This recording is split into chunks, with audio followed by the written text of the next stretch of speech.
Thomas here with Much Props, going to give you another how-to video. Today we are building something from Star Wars, and if you follow me on Instagram or Twitter, any of that stuff, you kind of saw a preview of what it is I'm doing.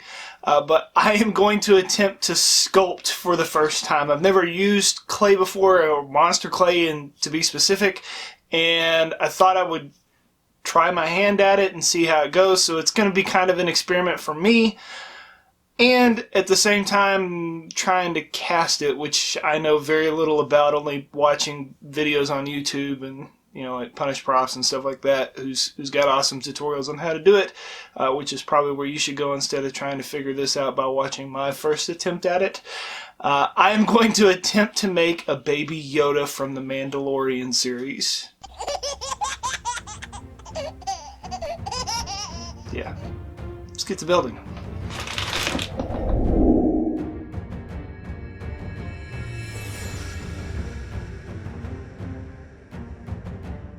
Today I'm using some medium monster clay to sculpt from. You heat it up in the oven to get it workable and can hit it with a heat gun on medium to rework areas if needed. I thumbed through a bunch of Google images and find a couple that give me different angles on Yoda's head, and then I start making the bases for each of the body parts: the head, the ears, and the arms.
Got this sculpting kit on Amazon. I'll link it in the description below. It has various tools to help sculpt, scrape, and cut details into the clay. There are a lot of great tutorials out there on YouTube to learn the basics. I scratch and heat up surfaces to join parts together. For the most part, I use my fingers to mold and shape everything. I just use the tools to refine my details.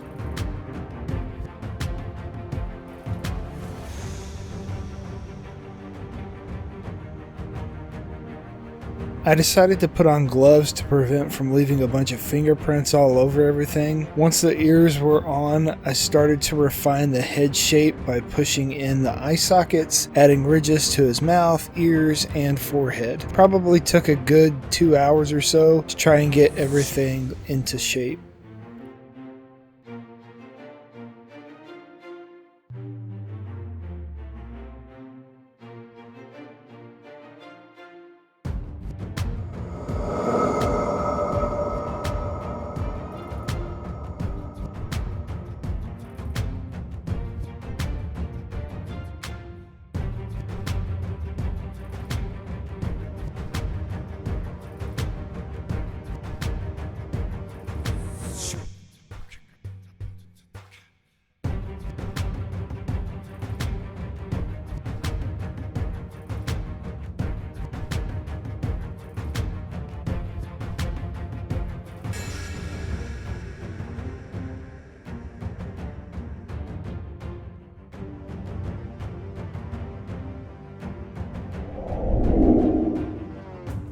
Now that I have all the parts basically built out, I'm going to use a rubber tip tool and scrape in some details like creases on the little hands, feet, and face. As you're holding your build, use a real light hand. Gripping too hard can dent in a part, and after you've added a bunch of details, it gets harder to reshape it back into place.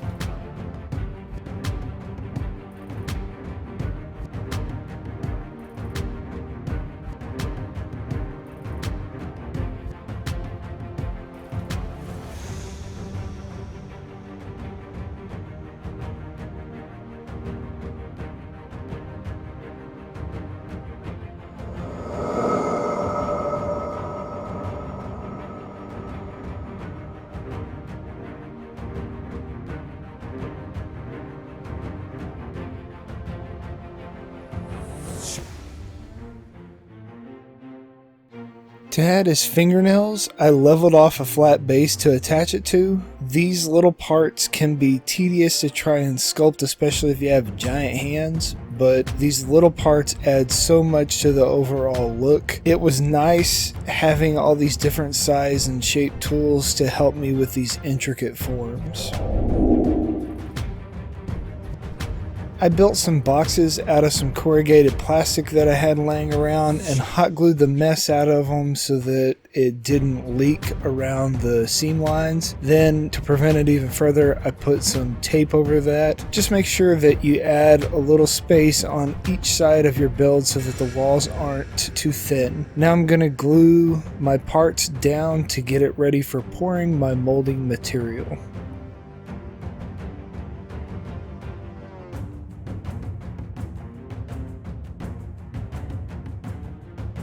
Because this particular part was so long, I went ahead and glued in a reinforcement in the middle to keep it from bowing out from the weight of the liquid. Better to overbuild than try and fix a leak or issue quickly later. The next steps are quite a bit more expensive, and I'd rather waste materials than mess up at that point. I'm using Smooth-On's EcoFlex 0020, not for any particular reason, just gonna test it out. I really like the flexibility of this material. It held up pretty well and allowed me to limit the amount of seam lines I had. I would imagine the mold lifespan is a little less than other materials due to how flexible it is. Make sure to wear gloves while pouring and mixing this. The box said you could measure it out by weight or by volume, so I'm using these clear solo cups and just matching the lines on the height of the cup. I marked an A and a B on the cup so I could reuse them in repeat pours later. Mix it well while not trying to get too crazy with it. You don't want to introduce too many extra bubbles to the mix.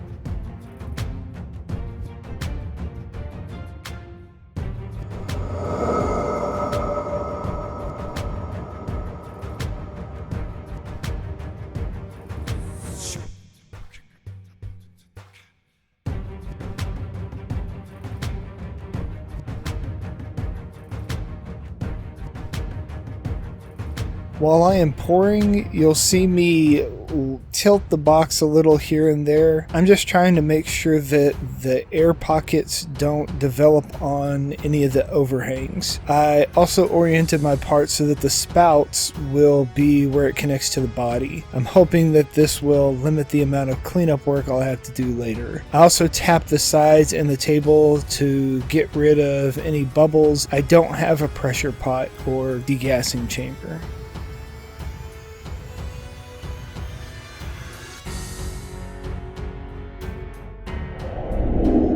Now it's time for a grip strength test. After about 4 hours, it's ready to come out of the mold, so I remove the build walls and pull out the clay. You may notice my head mold has some glue bottles in it. I started filling up the mold and ran out of the mix, so I use the bottles to displace the liquid level higher. Just be aware of your build and allow for the wall thickness to be right.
Time to cast it now. This is the most expensive part of the build, and I'm really nervous about not messing this part up. Mark my cups just like before, and I'm getting ready to pour some Smooth Cast 300. I hit the mold with some mold release so that it pulls out clean, and I mix up part A and B in a 1-to-1 ratio. I have some extra molds handy just in case I mix too much. Yes, I am using a pencil to stir. My popsicle sticks weren't long enough, so just kind of grabbed what was available. When you start to pour, think of the same thing as before with your mold pour. Move it around to avoid any voids and vibrate it to release any air bubbles. This stuff has a thermal reaction, so it will get hot. Work quickly and plot out beforehand how you're going to work through the parts.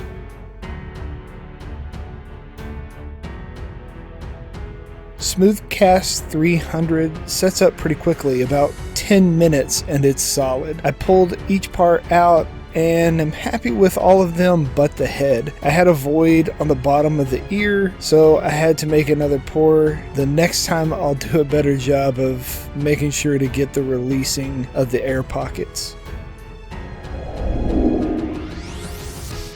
I cleaned up the flashing and a little bit of seams I had and am ready to rough up the surface for painting. I'm using a Scotch-Brite pad just to give the spray paint something to stick to.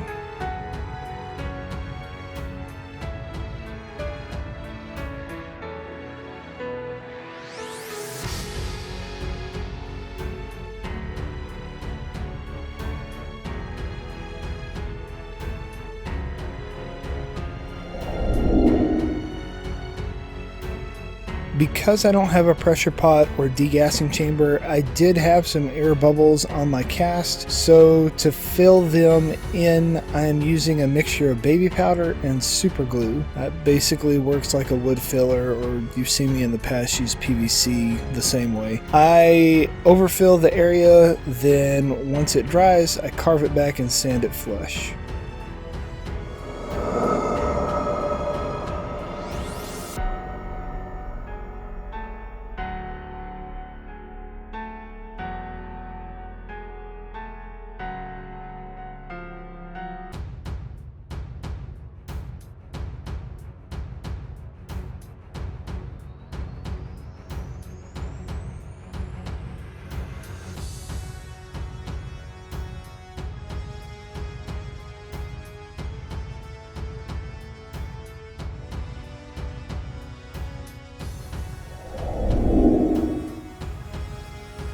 Using my Dremel, I drilled some holes into each part. These serve two purposes. One is to allow me to put them on a stand to paint, and the second is to run wire into them to connect them to the body here in a minute.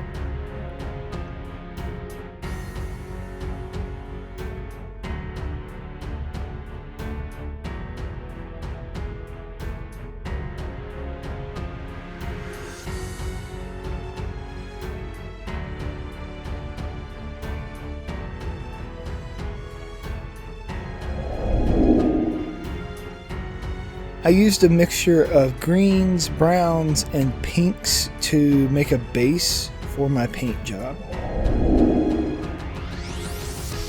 Now on to the paint detailing. I spent a couple of hours adding layers of acrylic paint on top of my base coat. I started by doing the usual wash of dark colors and pushing it into all the cracks and wiping away all the high points. To add more of a skin texture, instead of using a brush, I used a sponge and dabbed in various shades of green, pink, and brown, white, what have you, to kind of make it more blotchy like actual skin tone. It was a lot of fun seeing it slowly come together.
For the eyes, you work backwards in colors, so the light colors go down first, and for Baby Yoda, there's very little white visible in his eyes. Then I laid down the iris color of a dark brown and added some lighter brown to add some detailing in his eye. A large black pupil goes over the top of that. And last, I add a little bit of white dots here and there to add a simulation of a glare in his eye.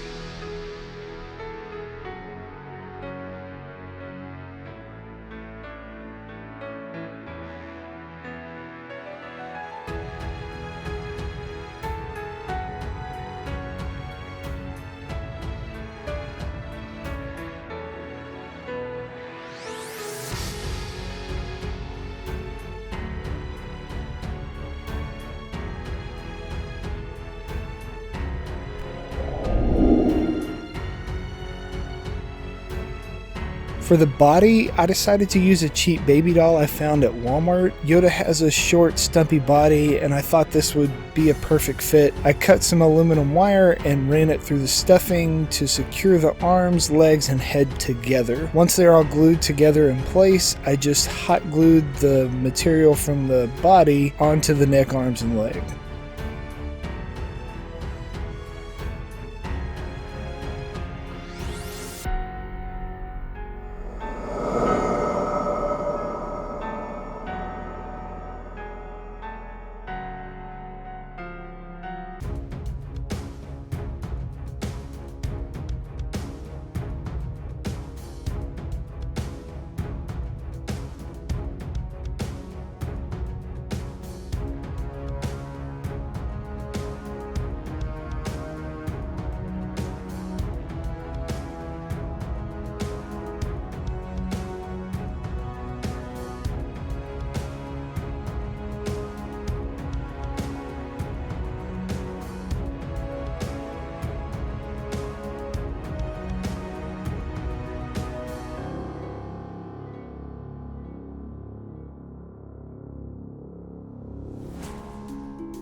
Doesn't he look adorable in his little panda jammies?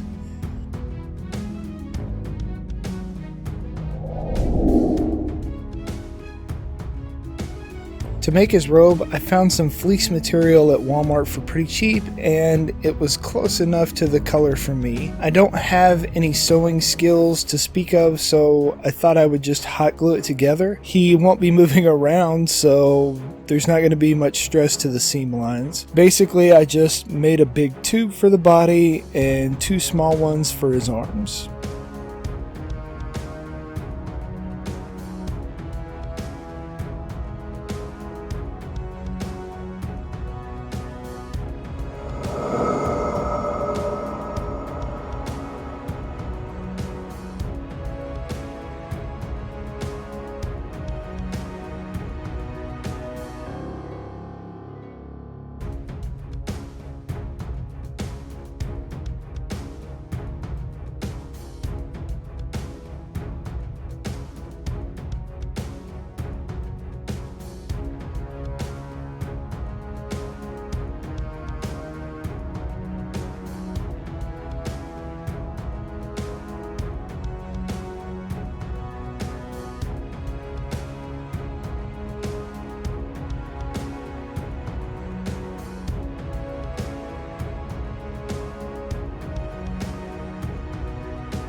I glue on the sleeves first, then I pull the body tube over the top and glue it down around the arms. Make sure that you leave a little material at the top to fold over for his collar, and the same on the sleeves at the ends. And last, I glued up the front of his robe closed.